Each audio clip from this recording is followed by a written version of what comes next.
This death hits me a little bit differently. Dwayne Wiggins of Toni has died from bladder cancer.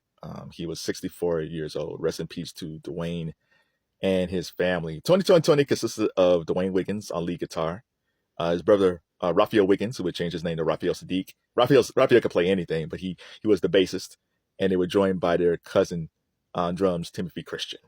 I have been a fan of these guys since their debut album, Who, which featured Little Walter, which Sinbad was in the video. I didn't find out how Sinbad got in that video. And For the Love of You was on that album, and Baby Doll. That is a very underrated album. That album was produced by Denzel Foster and Thomas McElroy. Those two would later create and produce In Vogue. I love In Vogue so much. I love In Vogue so much. And they just did the first album for the Tonys, and then after that, the Tonys, the remaining 3 albums, because the Tonys did 4 albums, the last 3 albums the Tonys did on their own. I love those guys greatly. Like, if you ask me who is my favorite band, I usually say Morris Day and the Time, especially those first 2 albums that Prince did. Those albums are masterpieces. But the Tonys are right next to them, like as my favorite bands. Now, Earth, Wind and Fire, the JBs, Parliament Funkadelic, Sly and the Family Stone, they are Mount Rushmore. They are gods. They are otherworldly. Isaac Brothers, they are untouchable, right? But for albums that I listen to on a regular basis, it's The Time and Toni, man. I am such a fan. I've always been a fan. And the Tonys came in 1988. They debuted in 1988, and that was a crucial time because there weren't really that many R&B bands at that point. It was like them and Sade and maybe a few others, but it wasn't that many bands. In the early 80s, there were quite a few bands, but once Michael Jackson made Thriller and that blew up, the label started focusing on solo acts. So this is where we get Lionel Richie, Whitney Houston, Luther Vandross, Freddie Jackson, Anita Baker, Regina Bell. The solo acts became more of a thing in R&B than bands. And shout out to Wing Records. That was Tony's first label, for signing this young band, because there was no other young bands. It was just them. So shout out to Wing. And the Tonys held it down for a few years until we get Make Edition featuring Stokely. It was off Jimmy Jam and Terry Lewis's Perspective label. The Brand New Heavies from the UK featuring the beautiful India Davenport. Joe Public, which is kind of like New Jack Swingish. Joe Public, Live and Learn, and then we get The Roots. Speaking of Joe Public in New Jack Swing, the one thing I hate that journalists do, they always call Toni a New Jack Swing band, and they weren't. They were a band from Oakland, California, who had elements of hip hop in their music sometimes. But New Jack Swing was basically Teddy Riley. It was basically at that point Teddy Riley. So that's keyboard heavy, hip hop beats, and great singing. That's New Jack Swing. That was not Toni. Yeah, they brought in like elements of hip hop, like in It Feels Good and things like that, but they weren't a hip hop band. Like the Roots was a hip hop band, right? So Tony's, which was a straight up funky band out of Oakland, California, man, that just loved hip hop too, but they weren't New Jack Swing. They were a great band in the New Jack Swing era. So I just want to fix that for y'all journalists. The reason why this death hits me differently is that they're Gen Xers. They're Gen Xers. I'm Gen Xers. They're a little bit older than me.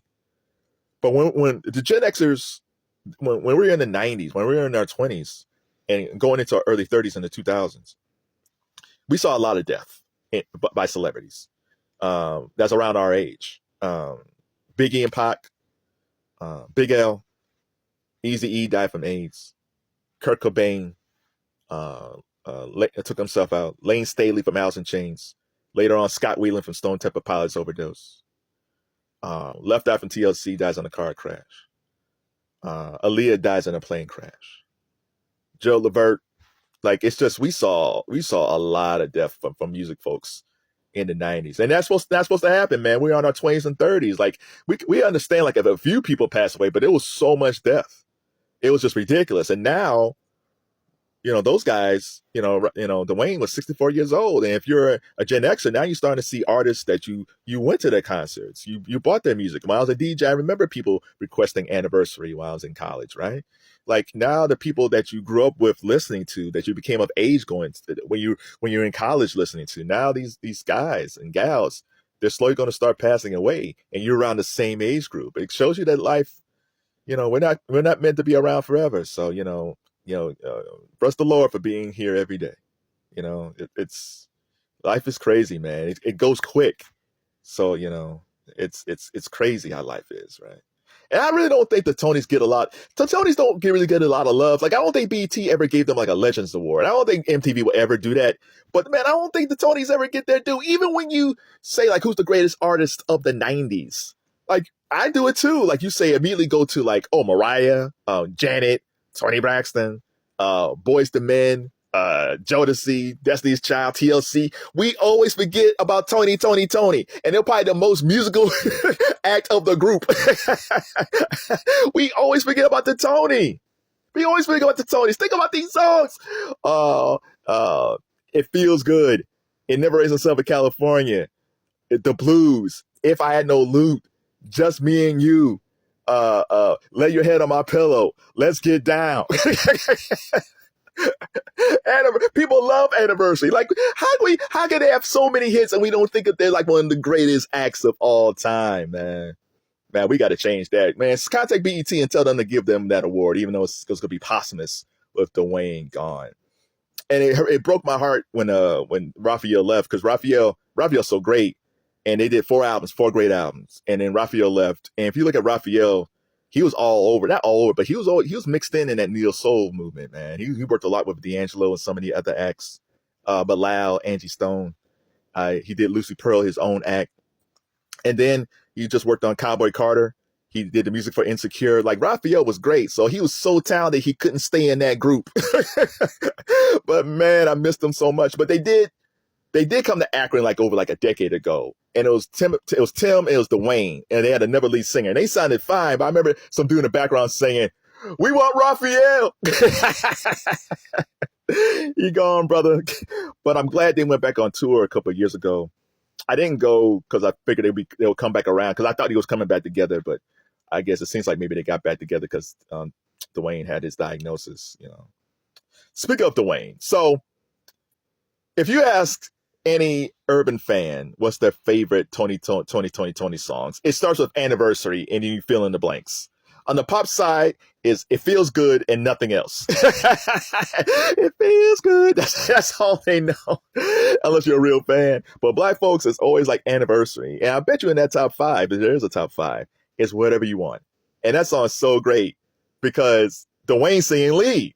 Like, Raphael's saying lead 99% of the time. And all of a sudden, there's Dwayne. It was a beautiful guitar intro because Dwayne was a great acoustic guitarist. And then Dwayne starts singing. It's like, well, who knew Dwayne can sing? Fantastic. It reminds me of the Eagles' I Can't Tell You Why. Tim Schmidt sang on that lead. It wasn't Don Henley, Glenn Frey, or Joe Walsh. Tim Schmidt sang that song, and to me, it's my favorite Eagles song of all time. Probably the greatest Eagles song next to Hotel California, which is also great. But Tim Schmidt singing that lead of one of the Eagles' greatest songs is just like Dwayne out of nowhere singing Whatever You Want. 22, 21, 55. Just as my name is Dwayne. So good, man. So what can we do to commemorate the life of Dwayne Wiggins? Well, go on YouTube, listen to the songs, download it, go get their albums, man. It doesn't matter which one. Spin a wheel and choose an album, because there's not a bad Toni album. When kids today say there's no skip albums, they don't know. There are plenty of skips off those albums. There are no skips off those Toni albums. Their weakest one might be their first. And even then, that album's underrated. So we can do that, download and listen to Toni. But if you have instruments in your home, like a guitar or something like that, and it's just collecting dust, give it to a kid. Have them figure out how to play. If you can't have money for lessons, there's enough tutorials on YouTube. You can do that. If you don't have a kid who can give those instruments to, donate them to a school for a music program. I think we got to get our black youth into instruments again. Like a rural kid someplace in Nashville can always watch country and see their favorite singer or a female singer play a guitar. Latin America, Latin folks, Mexico, they got Texas, man, they got accordions, guitars. We got to get our kids playing instruments again, man. It's a must. Rest in peace, Dwayne. 22, 21, 35. I'll miss you, sir.